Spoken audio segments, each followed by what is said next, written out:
Welcome to Bergen Banter, the official podcast of Bergen Community College, the spot for intelligent, fact-based conversation. Never mind the noise and the chatter. We're here at Bergen Banter. I am your host, Larry Levanka, and today's topic is one of geography and a little bit of history. So we've brought in Professor Keith Chu from our history department to talk about a few things that have risen into national prominence, especially as President Donald Trump has taken office over the last few days. Matters of geography, including the Panama Canal, the Greenland as an item, and the Gulf of Mexico, that may be the Gulf of America, but we'll get there in a little bit. So welcome, Professor Chu. And we'll start with the Panama Canal. I think people of a certain age understand what the Panama Canal is, but that certain age is rapidly getting older and older. It's really 50 years ago that the Panama Canal was in the consciousness of the American public. So let's start there. The Panama Canal, what is it? Why is it strategically important? Well, thanks for having me. It's great to be here. So the Panama Canal is essentially, it's a man-made artificial waterway. It's one of the great man-made wonders of the world. It's in the country of Panama. And this waterway allows the connections between the Pacific and the Atlantic, or the Caribbean Sea, Atlantic Ocean, what have you. This canal allows ocean-going vessels not to go through the tip of South America, Magellan, Straits of Magellan, Cape Horn, the treacherous waters there. So it saves weeks and thousands of miles. It's a major source of revenue for the Panamanian government. I think it generates up to $2 billion in revenue. It has locks and gates, about 6 pairs of locks. And the countries that use it the most are the United States, China, Chile, Colombia, South Korea, Japan. Right, so it's a very important international transportation artery. And as I said, it's an engineering marvel that it was actually built in the early 20th century. We can sort of get to how that was actually done. Actually, to navigate the canal at certain points, it is very precise. So the ships do need pilots. The captain of the ship simply just can't go through it. And sometimes the tolls, the transit fees, can range up to $300,000, $400,000,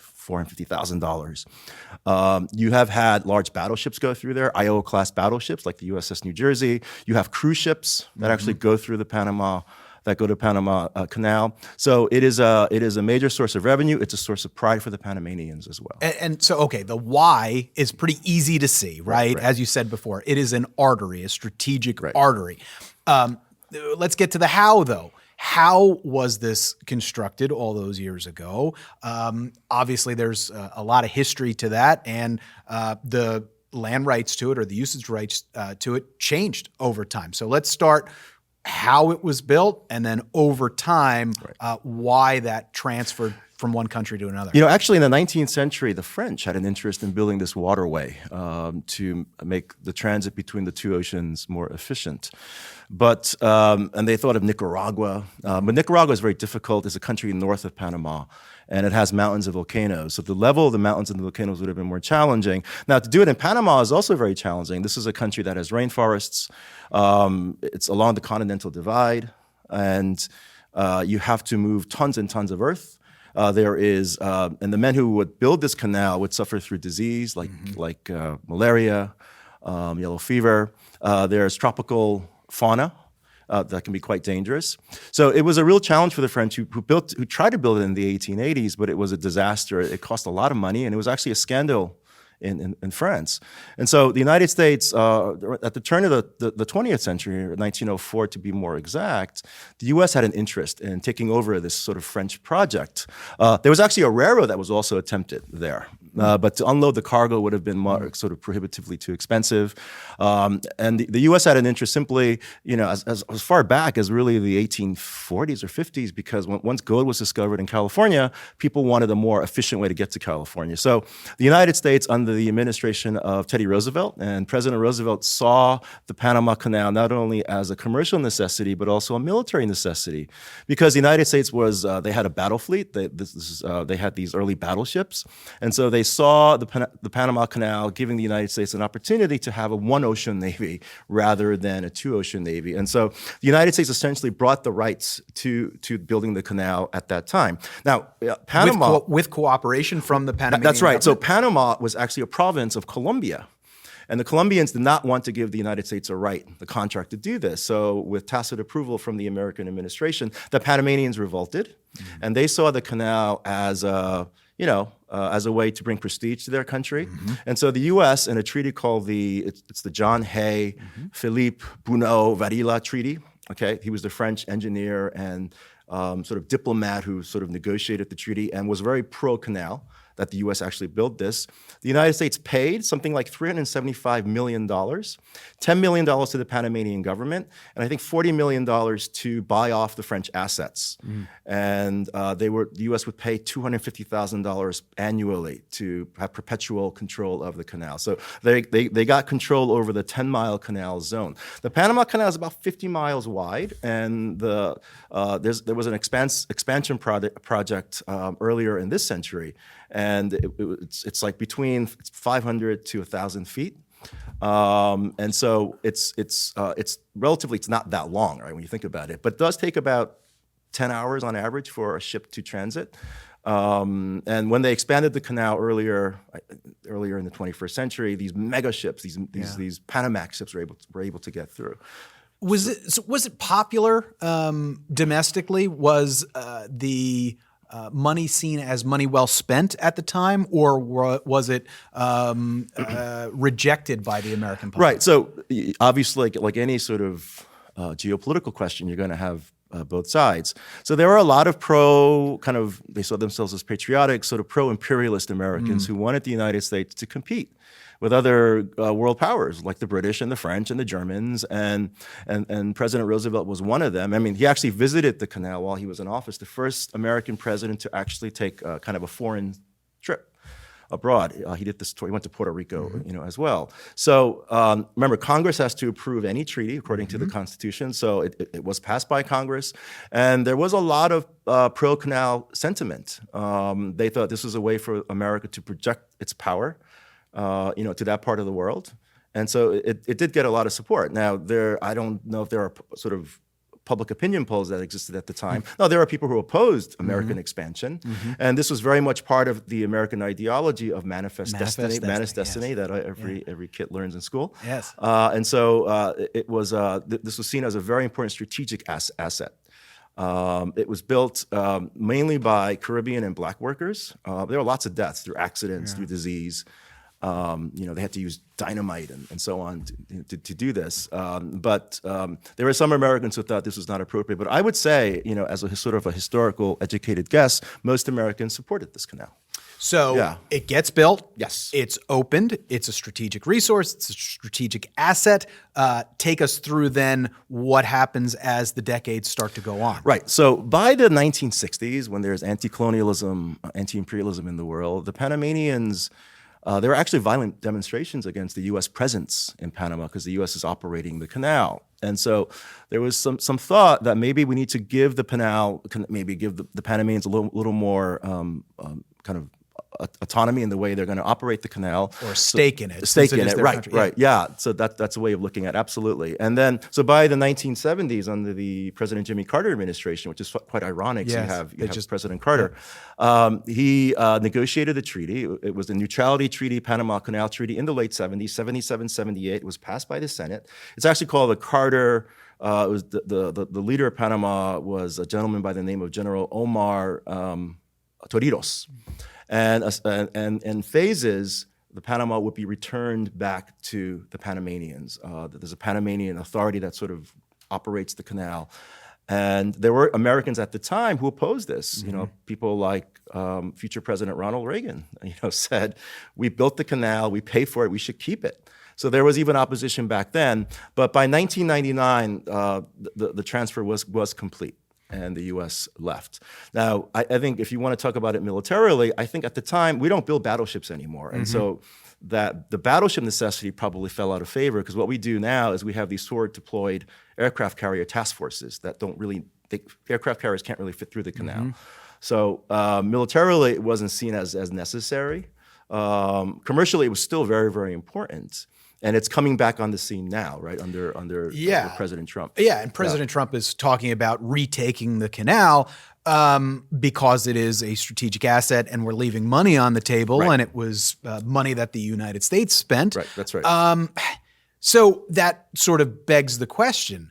I'm sure that the Panamanians aren't interested in giving up a resource, something that brings in revenue for them. Right. What would a negotiation even look like between the U.S. and Panama? Could they just shut us down and say, we're not interested, go away? This has been created through decades of delicate diplomacy. You have to look at international law. Now, if you look at the treaty, the neutrality treaty, the United States Senate and the supporters of giving the canal back to the Panamanians believe that the neutrality of the canal would be maintained. The independence of Panama would be protected by the United States. Panama really doesn't have a military, so it does rely on the United States in that regard. And the transit fees, now if you read the language of the treaty, I'm paraphrasing here, it says something like the transit fees have to be just, equitable, reasonable, and in accordance with international law. So the understanding when the treaty was done was the Panamanians are going to charge the United States these tolls, with the understanding that the tolls are going to benefit the U.S. in some way, based upon alternate transit routes, how to maximize American commerce. And I think President Trump and the current administration believes that this it was a really bad deal, that the fees that are being paid by American ocean-going ships, it's exorbitant. I think that's the word that he used. It can be said that 40% of the goods going in and out of the Panama Canal either leave the United States or are coming to the United States. So he says that part of the treaty, the transit fees has been violated. Also, the neutrality part has been violated. Because what the Panamanians have allowed recently, for example, is Chinese investment. So the Chinese have an interest in the developing world. They are investing in the developing world, making loans to it. And the Chinese have built 2 ports at either ends of the canal. Okay, so this is a major competitive rival to the United States geopolitically. The company is C.K. Hutchinson, I think the other one is Lambridge Group. They built ports, and so to President Trump, this is a violation of the neutrality part of the Canal Treaty, and so he thinks the Panamanians have violated it. Therefore, we're no longer obliged to uphold the treaty. So it's difficult to speculate exactly where this could go, but is it enough for President Trump to say we want to negotiate a new deal and the Panamanians just shut him down, or something more? The Panamanians have Panama has some great baseball players, right? Mariano Rivera, Rod Carew. But the Panamanian leaders, the political leaders, the presidents, they know the United States. Many of them were educated in America. They speak fluent English, many of them. They're economists or lawyers. So it's going to be very, very difficult because this is Panama's source of revenue and pride.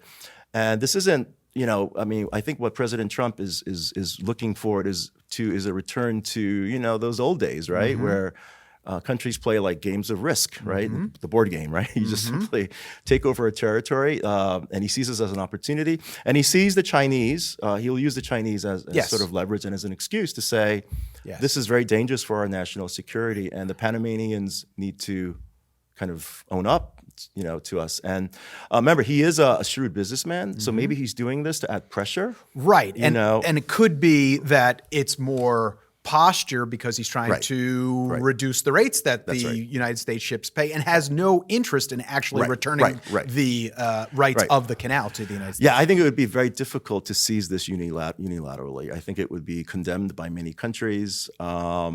And would require military intervention. It may require some sort of military intervention, and the Panamanians are basically saying no. The Panamanians want to have good relations with America, right? And they've actually scaled back in some of these Chinese projects. They've delayed or postponed or canceled many of them. So the Panamanians realize that America is important, and so I think it remains to be seen, what the new administration is going to do. President Trump sees this as a valuable strategic asset at the end of the day. I think that's the point here, that during the campaign and sort of the interim after his election, but before his inauguration, he was bringing up some of these things: Panama, Greenland, Gulf of Mexico, et cetera. And I think a lot of us were watching saying, is this posturing, or are these things that he's actually going to pursue? And then as we heard in the inauguration speech, he brought them up. So clearly they're on his mind, and clearly we're going to see what happens in the future and if he continues to pursue specific action. So let's turn to what he sees as another strategic asset, or what could be a strategic asset. This time it's an entire country, and it's not something that the U.S. actually built or spent money or lives. The country of Greenland, which President Trump has said that he wants to acquire. And again, part of the United States' manifest destiny. Greenland, talk about it. Right. So Greenland is it's a large landmass on the top of the world. It's sort of the gateway to the Arctic.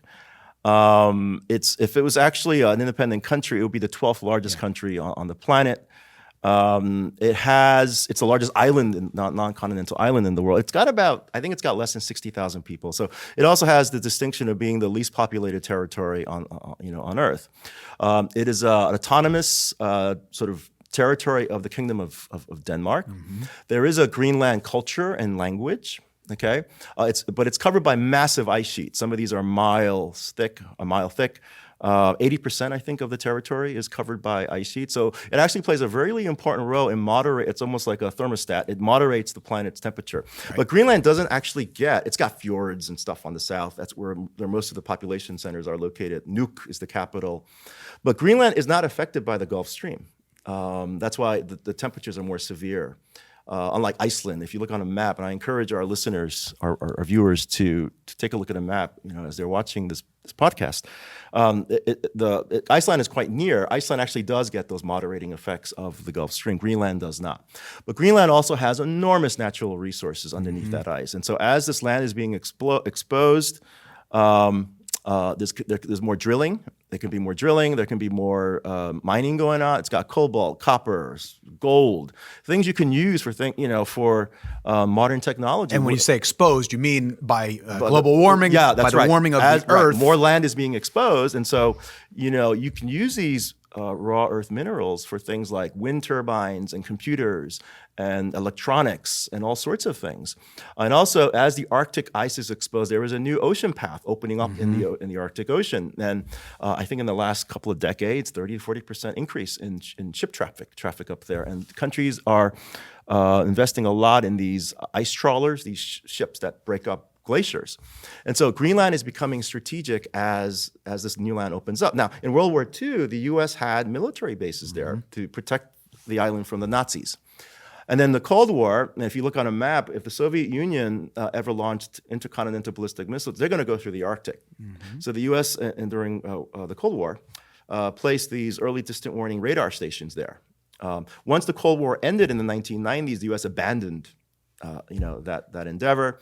So if you go to Greenland today in certain parts, you're going to see massive amounts of abandoned U.S. military hardware. The U.S. does have a space base, a military base up in the northeast. Pituffik, I think, is the name. Pituffik Space Base up in the far northwest of the country.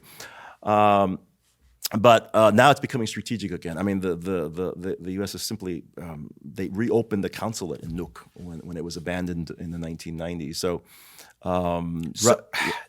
when you look at it as a headline, right? President Trump wants to buy Greenland. Right. Okay, it seems crazy, right. But after describing the strategic positioning of it, the natural resources that are there, maybe it's not so crazy. Yeah. Is Greenland for sale, though? Right. So the U.S. yeah, right. That's a good question. And if it is for sale, he is a real estate that tycoon, is true, right? So yeah. How much is it worth? Is it worth $200 billion? Is it worth $300? Is it worth $1 trillion? The U.S. has acquired territory through purchase before, the Louisiana Purchase, right? The U.S. has acquired territory through occupation, through purchase, through cession, through military occupation and Force. So on. Force, as well. And so it is. The Greenlanders have said, and the Greenland's prime minister. Greenland has as I said, they have a culture. His name was Muta Eagle, I think is his name. He's the prime minister. He said Greenland is for Greenlanders. Greenland's future should be determined by us, not by the United States, not by Denmark. So, what kind of negotiation is this going to look like? Right. There might be a referendum that might be needed.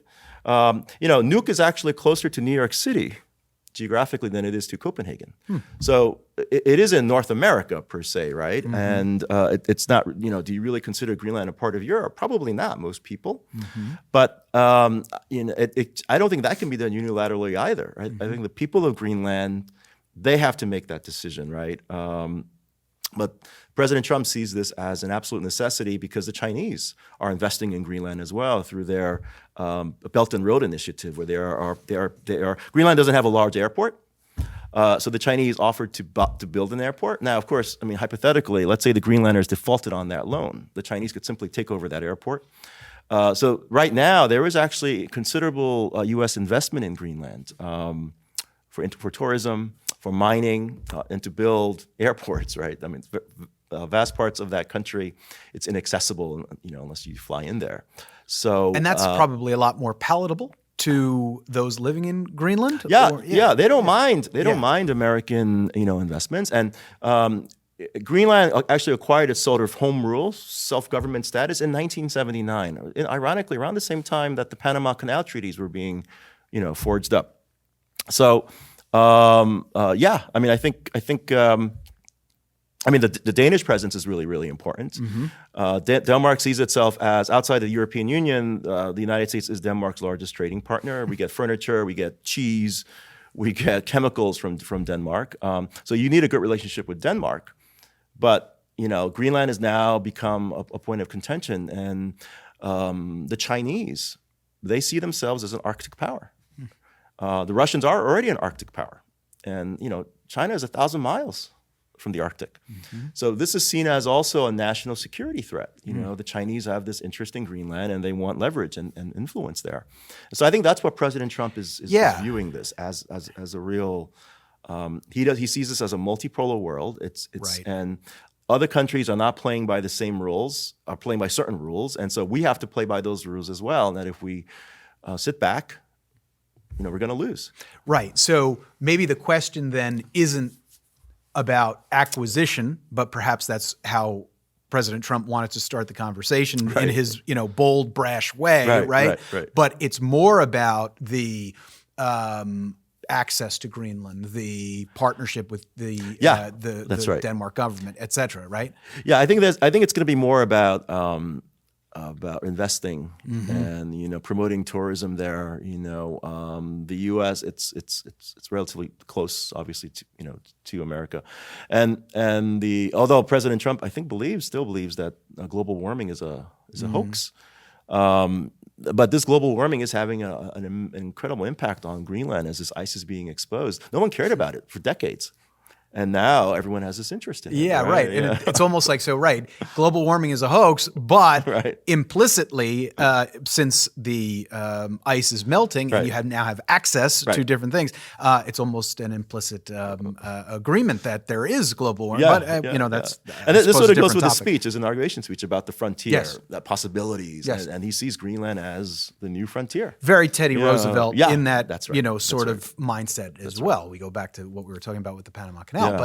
So I guess the final geographic item that we want to talk about here is the Gulf of Mexico, which President Trump, once again, has made bold and brash statements that it's not the Gulf of Mexico, it's the Gulf of America. Now, to take that at face value, well, what does that mean? Do we just keep saying it enough that it becomes the Gulf of America? Is there legislation that has to occur? Is it that we just go to Rand McNally and say, hey, X out Mexico on all of those maps. We want it to be the Gulf of America.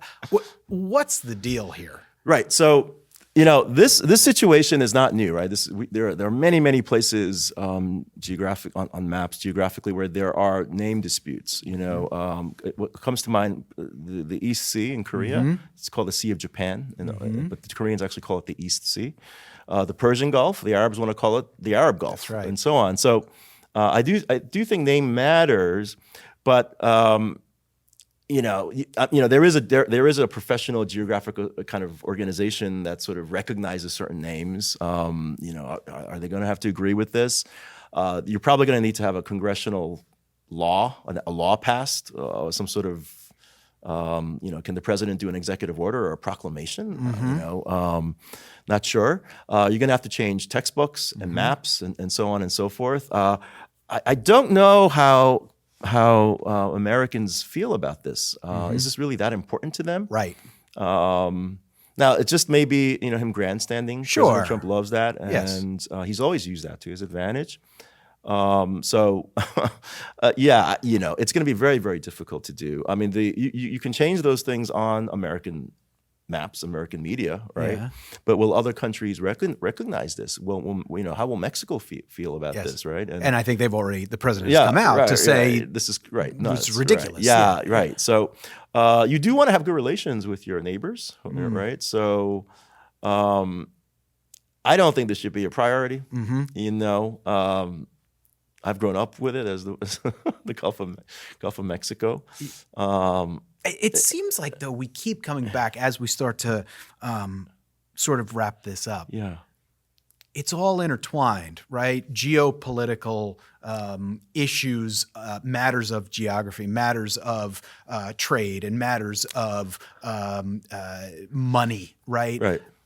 All of these things seem to come back to that it's not just necessarily, well, maybe the Gulf of Mexico notwithstanding, but especially the other two items for Trump, this is about U.S. manifest destiny. It's for strategic importance in the world. It's about shutting out Russia and China and positioning the U.S. as the dominant figure in these different areas in the southern hemisphere and the northern hemisphere, western hemisphere. Right. So they're all tied together.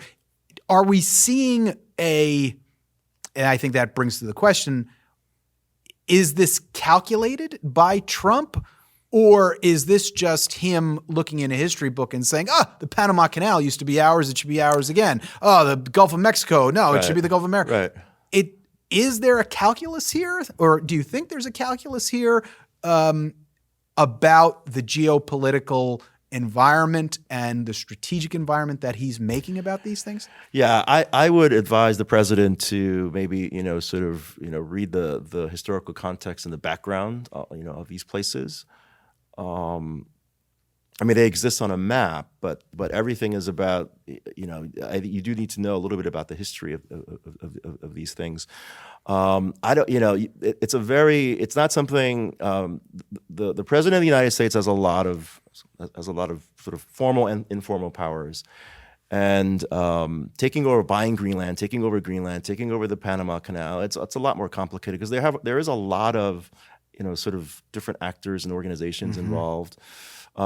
Greenland is autonomous. It has a sort of self-government going on. Greenland can negotiate with other countries and organizations, unlike Puerto Rico. You see, so you have to take that into account. And personally, I think he's sort of bluffing. I don't think he's that serious about it because it takes a lot of hard work to do something like this. You can't simply just send special forces to the Panama Canal and take it over. And I suppose that's a good point because he is term limited at this point. He only has 4 years. The purchase of Hawaii or Alaska, I mean, you could tell me, how long did that take? Right. Was it more than 4 years? Yeah. I mean, negotiations could really drag on, right? So it does take a long time. It's not something you can do overnight. You can do a lot in 4 years. But I think the world there's just too many complexities involved right now, and priorities, as you said before. Are American people beating down the doors to say, we need Greenland, we need Greenland? No, I think there are issues of the economy and so on that we could get into on another day. But for those reasons, it seems to make sense that perhaps this is about posturing for better position, better trade deals, better terms in different things, rather than actually acquiring some of these things. I don't, when he says he wants to make Canada the 51st, that's a big state. Yeah.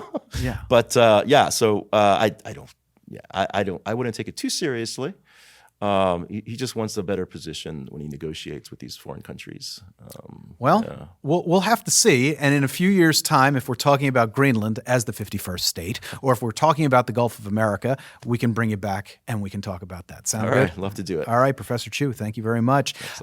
Bergen Banter, the home of intelligent, fact-based conversation, never mind the noise and the chatter.